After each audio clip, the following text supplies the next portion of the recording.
India's campaign in the T20 World Cup has begun poorly, as they were unable to chase down New Zealand's total of 160.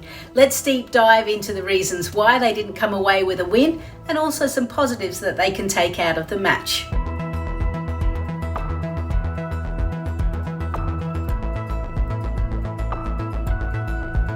New Zealand won the toss and elected to bat first, and they started perfectly with an opening partnership of 67 runs.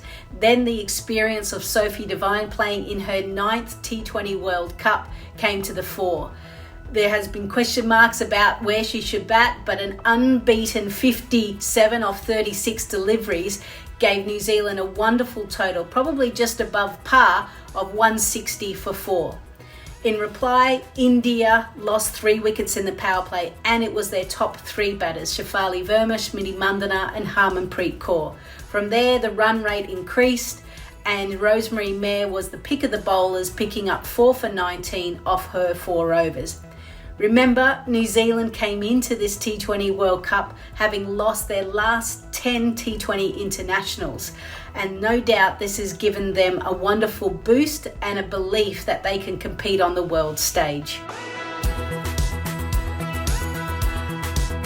You can't take any game lightly, especially the group that India is in, but also how this tournament is. I feel like they probably haven't played maybe enough cricket in the build up to this, and maybe they were just a little bit rusty. Plus, India were sloppy in the field. There were opportunities that were put down. There was misfields that cost the team a lot, and you get a sense that that first 5 overs almost set up the match. Also, when you're chasing a total, an above par total of 160, you want to get off to a great start, and losing 3 wickets in a power play, we know that puts so much pressure on the middle order, and unfortunately the middle order just wasn't able to fire. There are some positive for India. S. Asher and Renuka Singh bowled extremely well.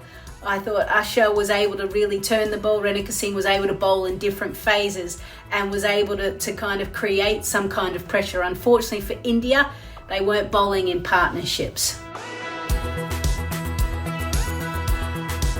The New Zealand skipper, Sophie Devine. There had been a lot of questions coming into this tournament. Can we see the best of Sophie Devine, that powerful hitter, the one that understands the game and is able to explode? She was able to do that. I thought she soaked up the pressure really well, but also her captaincy. She got the angles right, the bowling changes. So a perfect game for the skipper, but you saw that she didn't celebrate too hard. It's an important victory for them, but they seem very, very focused at the moment. When you talk about New Zealand, you tend to talk about Sophie Devine, Suzie Bates and Mealy Kerr, but Georgia Plimmer, 34 off 23, 3 fours and a 6. New Zealand need something more from their other players, and she absolutely delivered in spades, and she was the one that actually kept the score rate going in that first power play and set up the perfect platform.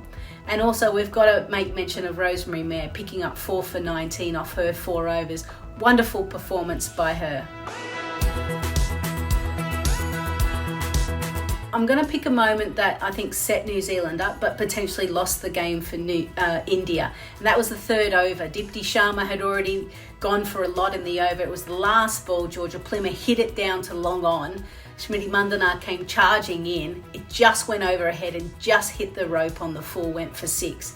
Now, if Smriti Mandhana had stayed on the rope, she would have gobbled that up. And all of a sudden, New Zealand doesn't get off to that perfect start and the platform isn't set. Also for Georgia Plimmer, if she gets out early, then she doesn't feel confident and keep going the way she does. So I feel like that moment really did set up the match for both teams. For India, it doesn't look good at the moment, but don't worry, there is plenty of time in this tournament. The net run rate is certainly going to take a hit. It's minus 2.9. And if games are kind of shared in their group, they could come down to that. But one thing I will tell you, in 2020, Australia lost the first game to India and they went on to win the World Cup. So anything is possible.